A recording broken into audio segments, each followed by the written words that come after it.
Okay. So fun watercolor, winter wonderlands, watercolors. Um, what for this, it's really very few colors that you're going to need. You probably only need two colors. I kind of threw in a third color there, but so we've got somebody else coming in. Patty's coming in. What I have is, well, I'm going to use some indigo. In fact, if I just take it out of my tray, of course, then it'll fall out. Anyway, indigo.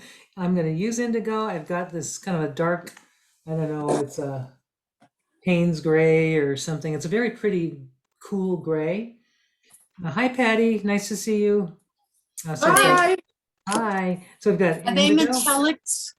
I'm going to use, you could use metallics, but I'm going to use some white gouache. Yes, Oh. metallics would be gorgeous. If you have some metallics, that would be great. So just like a basic, my colors are going to be this indigo, this neutral, it's like a Payne's gray, it looks like.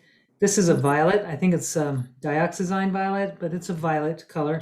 And I may throw in a little, which was what I did with this thing here. There's a little bit of this purpley, kind of a reddish, I don't know, red violet, I guess.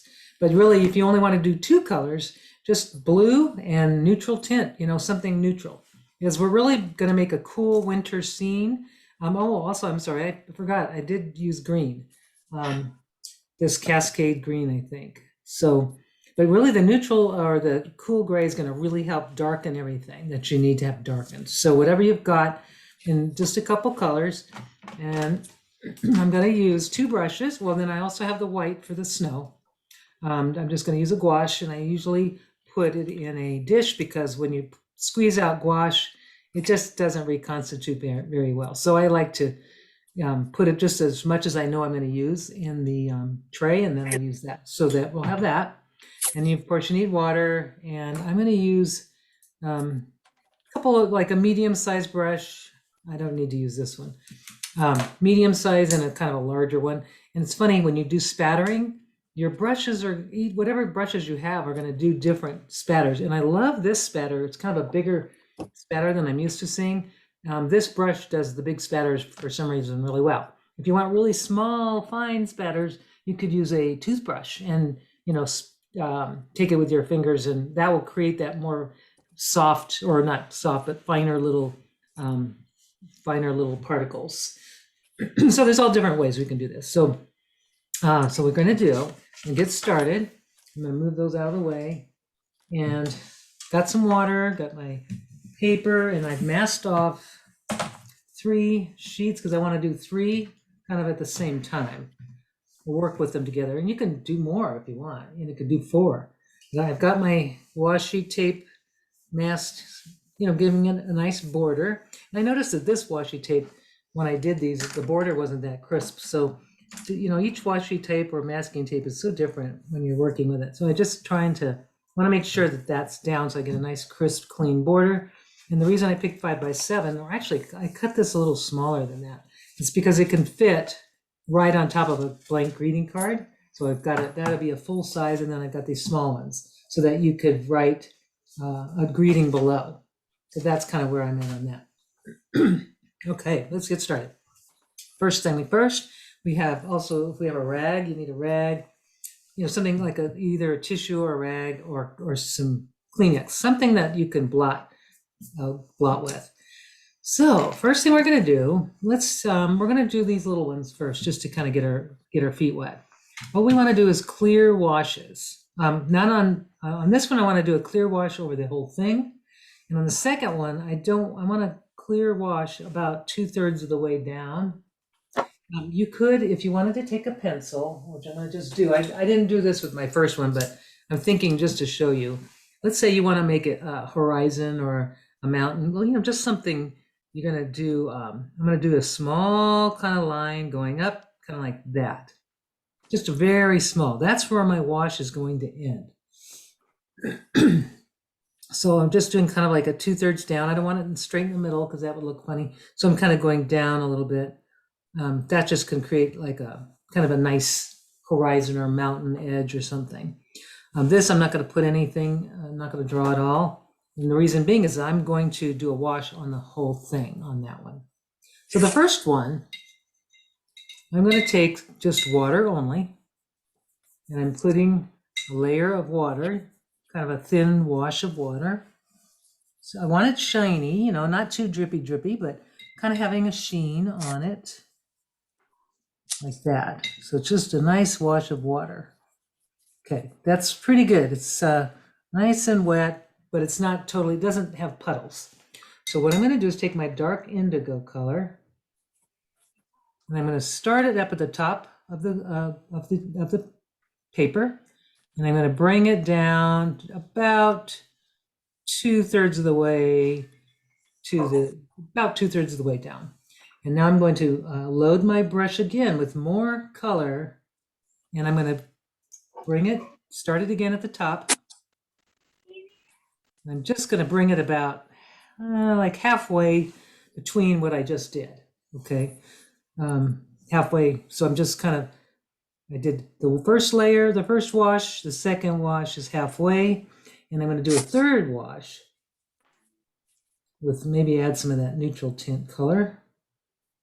And I'm going to do a third one, but it's going to be up here as well.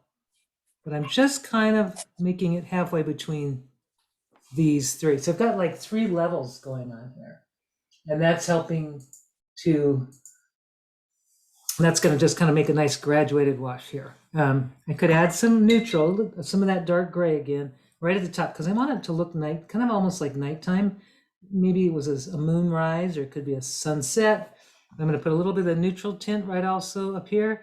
And if you want to, you can take your picture and bring it, just kind of lift it and let that color just kind of drip down. I'm going to do a little more, just dropping it down a little bit at the top only. I'm just going to let that kind of drop. Now that can look like rain or a storm or anything. So then I'm going to take a second color, my green, kind of a combination of a green. So I kind of want the tree line. This is going to be where the trees are. I want to leave some of this white. So I'm just going to do a little green, just a little green layer down here. Not much, just a little bit. And if it's hopefully still wet, and it looks like it's drying over there, but that's okay. But as it's wet, this is going to blend into the other. So I'm just going to add a little green to that. Same thing. I'm going to just add more at the bottom, and then this time I'm going to tip my picture or my paper. I'm leaning it away from me so that the paint kind of dribbles down the thing. And then it's kind of nice to see that happening. I'm almost creating tree shapes, just like little sprouts of trees are kind of happening right now as I do that. I'm going to do the same thing. I'm going to drop some more color just on the border, kind of near the tape, and then I'm just going to lean it. And this is really going to help with that kind of fun, natural, like a background for a treescape. And I've got the little trees, like a tree line already happening, which is fun. And I've got this nice white. I'm keeping some of that white, but it's still softness. There's still a lot of softness to that. So the more, I'm going to add some more paint, some more of that green. Oops, that's a yellow green, and I want that. Do whatever greens you've got and mix it with some of that blue if you want, just to keep them similar in tone, not too far off, but just a hint of the green. And just dropping some more of that down and letting it just kind of go down there like that. Karen, what kind of green is that at the bottom? That's Cascade green and a little bit of undersea green from Daniel Smith. So while this is still wet here, it's not too wet, so that's kind of good. I'm going to start my tree shapes, and I'm going to start kind of right here. I'm going to start one right in this area, and I'm just going to bring just kind of up a little bit, just as, starting that first vertical line. And it's kind of blurry, and that's okay. I want it to be on the blurry side. And I'm just going to create, even with these, I'm just going to kind of follow what I already started with my these little guys. And I'm going to do 5. There we go. Okay, so I kind of started, and it looks like a forest fire, right? Like everything got burned down, but we're going to build upon that. So let's go ahead and add some more green to our, down at the bottom. and then just kind of let that pour up. And I don't want it to get too blurry back there, because I can see if I let it get too blurry, then it will kind of mess up the sky back there. Okay, so there's the white, nice and showing. Let's do a wash again. I'm taking clear water, I'm rinsing my brush out, and I'm going to make a wash of water only up to that place where I made my pencil line. This time it's going to be a nice sharp line as compared to a soft line when it ends. So back, we're just doing a nice wash here like that. And now the same, I'm going to do the same with the same blue kind of a combination. I'm going to bring the blue almost all the way down, kind of close. And then I'm just going to kind of move it down. I could even bring it all the way. Let's just bring it all the way to the end, because you want a nice hard edge for the horizon on this one. Okay, so there's that. And now I'm going to go ahead and do another dark layer. This time I'm going to get some of that really dark color, that navy, whatever that color was, that neutral gray, almost like it's like a Paynes gray. I'm pretty sure it's that. I'm going to just bring some Paynes gray right at the top, kind of where the washi tape starts. And then I'm going to just let it kind of dribble down. I'm using my board to lift it, but if you don't have a board, just pick up your paper. And this is a little bit darker now. Of course, watercolors dry a lot darker than they start. So it's okay to be really bold here. I'm just going to kind of do some little kind of atmospheric looking kind of cloud shapes coming through here like this with my indigo mix. Maybe a dark, nice and dark with that nice hard edge, which I really like. All right, so that's one layer. Now this is probably where I'm just going to add some more here. There we go. Just kind of change it up a little bit. Okay, so now we're going to just with the heat gun, or actually I'd like to start the trees now, but I don't want it too, oh no, let's let those dry a little bit, and we'll move over here. So you can decide on your other one if you wanted to do, you can make it portrait or landscape. If you want more trees, you'll make it landscapes, which you'll orient this way. But if you want it to be more sky focused, then you do it this way. And I'm going to do more sky focused. And at the same time, though, I see that this one is getting lighter. It's getting very light. So I'm going to, while it's still damp, I'm going to add a little bit of more of that blue, that indigo, with a little bit of the dark blue. And let's see, I'm hoping it's dry. I'm going to just pop it in at the top here. I'm hoping it's still damp. What am I saying? It looks like it's still damp. That's good. Okay. So I'm just going to bring that down and maybe do some atmospheric kind of things here as well. It looks like it's drying out. So if it is too dry and you've started a wash like I just did, just kind of blend it with your brush going down like that. So now you've got this kind of atmospheric kind of thing happening. You can add more color if you want, but let's just leave it like that. So you've got the kind of the contrast going on with your washes. So in this one, I'm going to do also a very. I'm going to just take my watercolor brush, and I'm going to just wet it. I'm going to do this time. I make my hard edge going the other direction. So I'm going to make a nice wash. This is a bigger piece of paper. I should have a bigger brush, but it's okay. I can do it.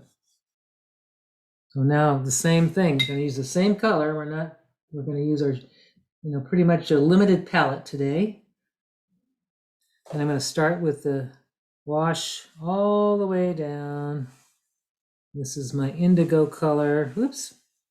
Make sure I got plenty of paint on that. And then I'm just going to bring it all the way down to that hard edge that I want, like that. And then also very dark, another dark layer. And maybe just tip it up at the top so that it kind of moves down, just like that. And just let it just do its thing. It's like snowing. It's cold outside. We're feeling the winter with this winter night. It's a winter night. And the clouds are kind of, there's clouds. And I'm just going to kind of create this atmosphere going on here. And I'm leaving this little part white down that below, that bottom part. And now what I'm going to do is let that sit because I think that looks really cool. And just let it sit and see what happens. It will dry lighter. So here, with this one, I'm going to start my trees a little bit again. So I'm going to take my greens and some of that blue mix because I don't want too much of a difference in my in the trees as far as color-wise, because it is night, and when it's at nighttime, the colors are similar anyway. So you don't want a lot of variation in color, but you could add to it as you go. So now I'm going to take my tree line and I'm going to bring it. I'm just going to hope it's dry enough. If it's not, we'll know. But I'm just going to make another tree horizontal mark, and now I'm going to just start kind of really small, make little jiggity jaggedy kind of. If you live in a place where you know what pine trees look like, you start out small and then it gets bigger as you go down the trunk. So just kind of squiggly little lines like this, squiggly little angled, kind of just very painterly. Doesn't have to be perfect. The more jiggly you make it, the better. See how I'm just kind of jiggling it and kind of going, and I'm going bigger as I get down to the bottom of the page. And now I can see where it's sort of blending into the already wet area. You can also, if you want, this is the time you could add some other color just for fun. You could just try different colors and just pop it into the trunk and just see how it works. I'm going to put a little purple in there just for fun because it will show up, but it won't be really obvious. Then I'll just I want my tree not to be so scrawny, so I'm just going to add a little bit of thickness at in the trunk so it's not totally see-through. And I'm going to just bring it up a little pointy at the top. So there's one tree. So let's do the other trees. And vary the height and you vary the height of the trees just by how tall the trunks are, and then you can just play with that and just play. Make those little squiggly lines. You can make them skinny or wide and just make them squiggly. Kind of move your wrist a little bit to create that tree shape. And then just go down all the way down like that. And then I'll just bring that up just a little bit to give it a nice point. And I'm going to do the same on the other one. So we're basically reversing the forest fire. It's kind of what it looks like, doesn't it? It's funny. When I looked at these little things, they look like little burnt trees. So now, same thing, and bring that down and just create my little, and like I said, vary the height and vary your wiggliness. Get the looser it is, the more interesting it will be. See how that's just kind of happening there? You can make trees go behind other trees. You don't have to have them all lining up perfectly. Just kind of play with that. And this is fairly quick and fairly spontaneous. We're really not drawing anything ahead of time. And there's so I'm going to have 5 trees. And you can make some trees slightly lighter than others, just for variation. Like I've got, these are pretty dark. They're kind of silhouette, which really is great against that white background. That faded, nice blended background. So I'm going to take a little more green, and I'm just going to do a slightly lighter tree this time, sort of because it's maybe in the background. And I'll do the same thing, same way. I'm just taking my brush, kind of just going downwards, downward motion, little squiggly lines down like that, all the way to the base. And so that will dry a little bit lighter, I think, than the other one. And then I'm just doing this little small one. It's gonna go off on the tape. That's fine. I just want it to kind of blend into the other tree. So now I've got 5 trees, which I think is more interesting. And then you can add your darker, if you want to go darker. We'll go do another layer in a little bit. I think we'll just see how these go. Drop some color down, drop some color here if you want. But there's a little bit of, it shows, the first layer shows like, it looks like a horizon line of trees in the background. And then the front trees pop out. So that's the first one. This one here, we're going to do something similar as far as their trees are concerned. I'm going to do more, I'm going to add some purple to this tree just so you can see the difference here. Purple and green combo. Let's see what that looks like. Ooh, I like. So I just did some purple and green. Now, instead of having my trees coming out from the bottom up all the way up, I'm going to have my trees sort of kind of up here. I'm going to start my trees sort of in this area, up in this white area. So I'm going to start with I can go upwards or I start downwards, but I think I'm going to just put I'm going to do 5, the same thing, 5 trees. We'll start with the focal point one. Let's see, maybe I'll start with that one here, and I'm just going to take my trunk and I'm just going to determine the height of my tree right there. And then my second one is going to be a little bit like to there. And then my third one is going to be not exactly evenly apart. I want it to be, we don't want them to be exactly the same. We'll go a little bit shorter, maybe there. And then my fourth one, I want to start up here a little bit higher and go up a little taller.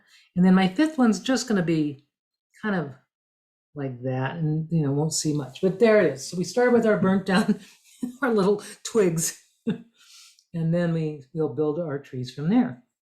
So now I've got my green color, my pretty greens, and I'm just going to start doing the same thing that I did, making the trees with starting with the small parts, going smaller down. As I go down, I'll get wider and wider slightly. It depends on the kind of tree. I mean, there's all types of pine trees, those types of trees, they all have different sort of shapes and forms. So you can kind of decide which kind do you want. There's just so many different kinds. So this one I'm going to go to about right there, and I'll stop because I'll make my trunk just a little bit thicker, maybe tip it off a little bit at the top so you can see.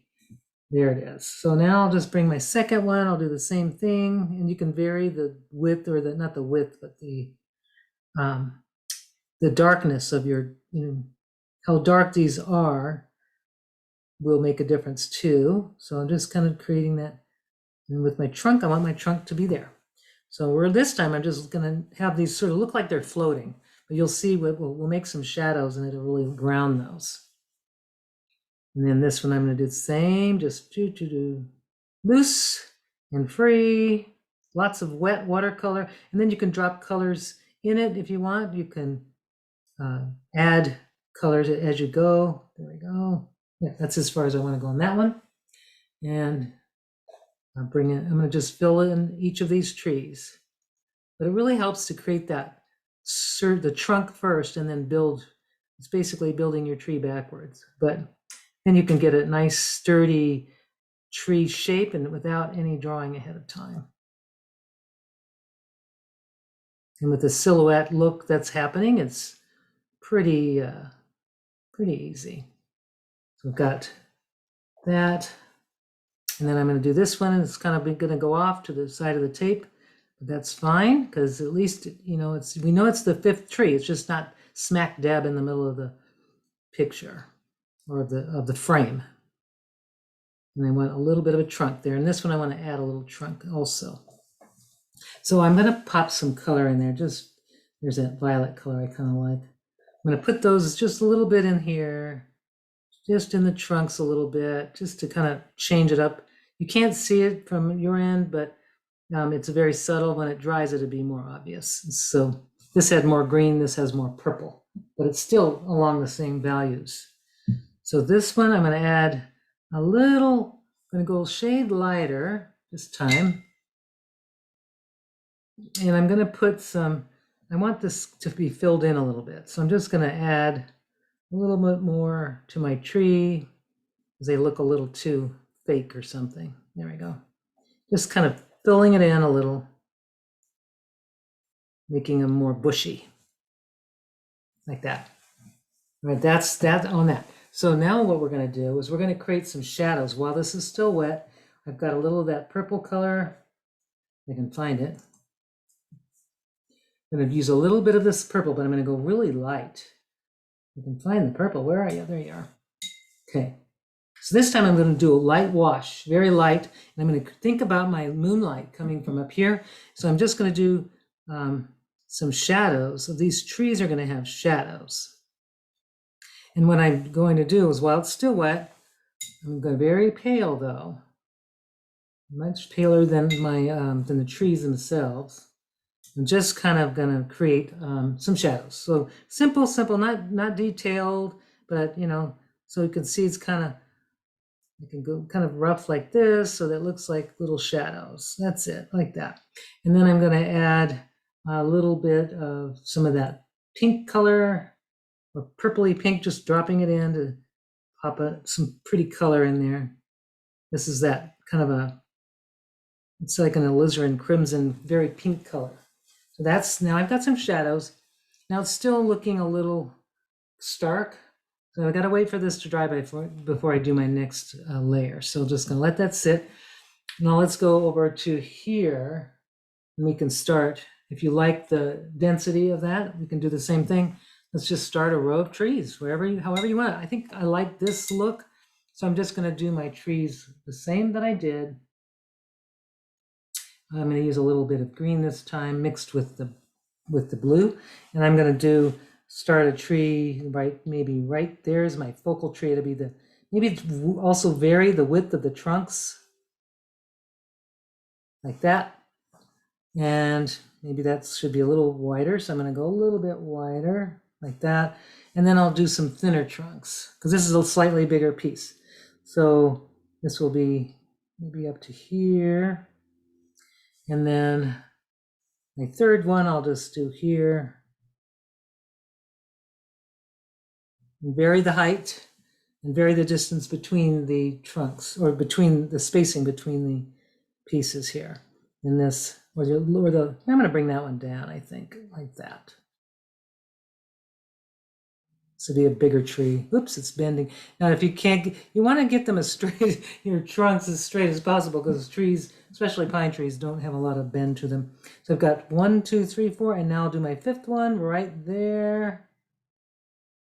And my paper is a little bit wiggly, so because my paper is not completely dry, it's curving. So, but there's basically the foundation for the trees. And now we'll just start doing our silhouettes. So I'll start with this one. It looks a little sloppy, so I'm going to add a little more color there. And this one just needs a little kind of a covering up, because it's kind of curved from the paper still being wet. And go dark, maybe go pretty dark on that first one. Now this is slightly bigger, so we're working a little bigger now with a bigger piece of paper. So our trees are going to be slightly bigger, still the same technique though. You can actually kind of play with the inside, make it wider or narrower, and just make it squiggly. Squiggly lines going kind of at an angle downwards. Broken lines too would work. And kind of vary the width and the distance between each one. So there, I've got that one. I think that's probably good enough. Leave the trunk like that. Maybe just kind of give it some body there. And I'm going to take this one and do the same thing. And if you want to fatten your tree up just a little bit with more greenery, go for it. Oh, we got somebody coming in. Oh, Lori, we lost her. Okay. She's back. We lost you. Glad you're back. So we've got, sometimes I can't tell when somebody gets off. For some reason, I can't hear it, but I do know when you come back. So glad that you're back. And there, got that. So we've got, this one looks like it needs a little, I don't know what it needs. It needs something. So I'm just going to kind of do a little bit more, a little stronger, thicker in the middle stuff. And I'm going to go a little darker too, I think, for this one. Maybe lighter on this one and darker on this one. So here I'm just going to, and I noticed my tree is almost the same height. So I want to change that. I'm going to make this one a little bit taller, maybe up there. So I don't want them to be the same height. And that's going to make what makes this more interesting. So there, I'm going to just do my little tree magic just by kind of crisscrossing and squiggliness and add some little dots here and there. And just keep making that tree. It's funny, this, you'll see it will all come together once we add our little white snow and everything. So I wouldn't worry about it being perfect right now. In fact, it's not perfect. This is a very loose, quick way to make quick watercolors. You're not laboring over it. You're getting a lot, you're going to get a lot of color on pretty quickly. There we go, like that. And everybody's tree is going to look different. And that's okay. It's supposed to, because we're all different the way we paint. It's our own signature, just like our handwriting is all different. So that's everybody's gonna have a really beautiful, different tree. And I can't wait to see those. So just gonna do this little one a little bit smaller. It's like it's either in the background or it's just a small one. And then this last one here, and I'd like it to go off the page if I can get it to, because I always think that's more interesting if it's going off, and with your nice clean edge, the washi tape edge kind of holds it together and frames it so nicely. Okay, so I've got my trees. They're all done. I think that's fine. I'm going to add get some darkness into this. Now this same thing, I'm going to add, this time I'm going to have the shadows coming from, this is where my light source is over here, because I think it just needs to be from over there. So I'm going to add some shadows with, like I did before, very much lighter than the actual, yeah, like about like that. And just kind of at an angle, the same angle for all trees. Just creating that shadow right at the base, using that tree while it's still wet, can kind of, it becomes, helps to make that shadow look natural from the tree. So I'm going to throw a little more of that purple because I like it, just to see how, just to give it a little difference. So I've got my shadows there, and it looks like a really bright moonlight snow, snowy embankment or something. Okay, next step. This is dry on this side, so I'm going to go ahead and do a little bit, some more stuff to it. I'm going to take even a lighter wash, much lighter. Some of that purple that I just made, but this time it's even going to be lighter, more water, add more water. And I'm just going to do a little bit of shadowing up here just to kind of tie this, give it like a little dimension. And then maybe I'll add some other shadows, and I want it to be much lighter here than that. There, like that, and just kind of go through like this, creating some lines, and that's the end of that. Or I could add more if I want, like this, but I'm still retaining a lot of that white to give that snow, that look of snow. Leave that like that. I think that one I'll add some darker. I'm going to do another layer of darkness right on the trees, just to kind of, maybe just to highlight some of the trees, make them darker. I can see this one's nice and dark, and I think I'm going to bring, this one needs to be a little darker. So I'm just going to kind of detail it a little bit, but I'm still going to leave some of the lighter color behind it. I'm not covering it up completely. Just as a way to kind of get that a little bit more coming out. And I think I'm going to do the same thing with this next one, much darker. I think this one maybe over here. So just detailing it just a little by adding another layer of darkness, just to, oops, it went out really far that time, but that's all right. So all the way down, and this is, there we go, like that. So now I've kind of have some variation, and if I wanted to do the same thing on this one, because this one is sort of asking, needs a little detail right there, And I'll just do a little bit like that. That's all I need. This is done. This one I'll go ahead, wait for that to dry a little bit. What I should do, so far I haven't needed a heat gun, I'm surprised. Normally I need it. I'm just going to do the same on these. I'm going to give them a little more, just some detail. Maybe on this one here, just put some color down like that. So that one's done, and I will, once that dries, which now I need my heat gun, I'm just going to hit this one with the heat gun because it's not dry. And then we can see, when you'll know what it looks like. Once the heat gun's really dried it, then you'll know what you're dealing with.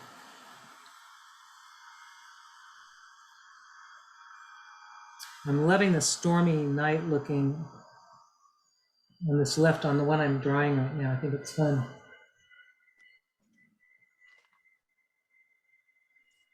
Okay, so it's dry enough for me to work next, and I'll just dry these off while I'm at it. Because our last layer with when we're going to do our white, we don't want, we want the whole thing to be dry to do the very next thing. Okay, so it's all dry as it's going to be. And next thing, I think I forgot, I wanted to do a little bit on this, just a little bit. Taking a little bit of that blue, and I'm going to just do some kind of shadowing here again, just to get my, interest here, like that. There. So now my little snowy bank is more dimensional and interesting, I think. So again, I've got to hit it with the heat gun so that it dries.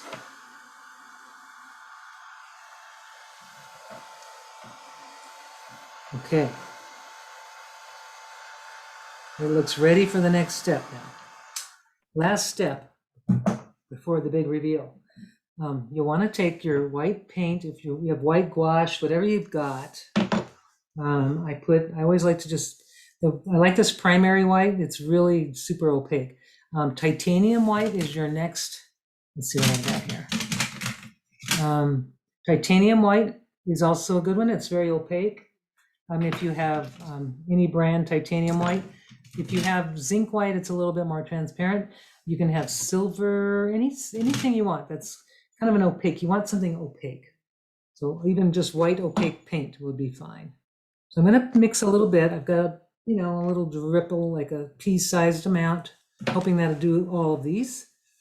And we lost somebody again. Oh no. Okay. Oh, probably Denise had to go, right? Somebody's gone. Okay. Make sure your brush is clear of all of your paint. At this point, get some fresh water, or just check to make sure, because you don't want to mix blue or gray or anything, or green in your white. So however you can get that paint off, or what you could do, like I think about, is get a fresh brush that hasn't been painted. Then you know it's clean, because sometimes it's hard to get the paint out of the ferrule, and it takes a little work. So if you just get a brand new brush that's clean, then you're good. So mix a little bit, not too much, but a little bit of water with your gouache to get it to a milky consistency. You want it nice and opaque. You don't want it to be, you want it to be able to drip though, so you don't want it too thick. So I've got it to a nice kind of like a cream or milk, or half and half. Let's just say that's half and half. Now I'm going to do my spattering. Now spattering can get really messy, and it often does with me. So I had stuff all over my pants and on my shirt, my glasses and everything. So if you want to shield yourself, now is a good time. So depending on your brush. So you can try it on a scrap piece of paper, or just do it. Just tap, tap. And I love these big drips that it makes. It looks like big snow flurries. And I'll show you how to make a smaller one in a moment. I'll just do the big ones first. Just like tap with your finger. Just load the brush up nice and then vary the direction of your brush also helps. And I'm going to do this one too. And I haven't gotten any on my glasses yet, but I know I will. You can do it. There's control. I guess you can control. I just sometimes get really excited and it gets everywhere. So, and go over your trees, everywhere on the whole, cover the whole thing. And you can decide how much snow you want to add. These I'm not going to put as much snow as I did yesterday. I kind of might have overdone it, but you know, it was a blizzard. So you can decide how much snow you want to add. And whoops, that was a big like a blob. If you do get a big blob, just dab it up and it comes right up, and then you can start over. So sometimes just doing this with your holding it stiff, and then you get a different type of spatter. It's smaller a little bit. And just play until you get to the desired look that you want. And this will dry nice and white and opaque. And I've got it all over my microphone. I have a microphone right in front and it's everywhere. So this adds to this gives you a beautiful contrast compared to those dark colors you've been working on. That's what makes this so pretty. So that's the end of that. I could add a little bit more right there, maybe a little bit more there. And I think I am done. Okay, but you decide how much you want to add. You can make it a blizzard or just a snow flurry. Now we got to give it a second to dry before we remove the tape.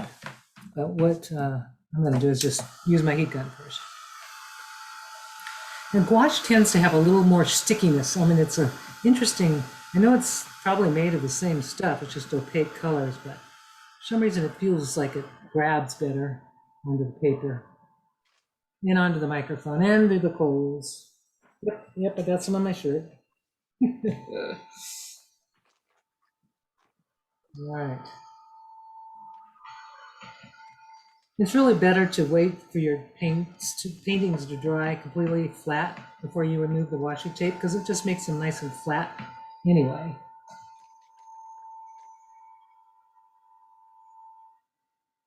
So we're creating winter wonderlands very quickly within, a 45-minute time span.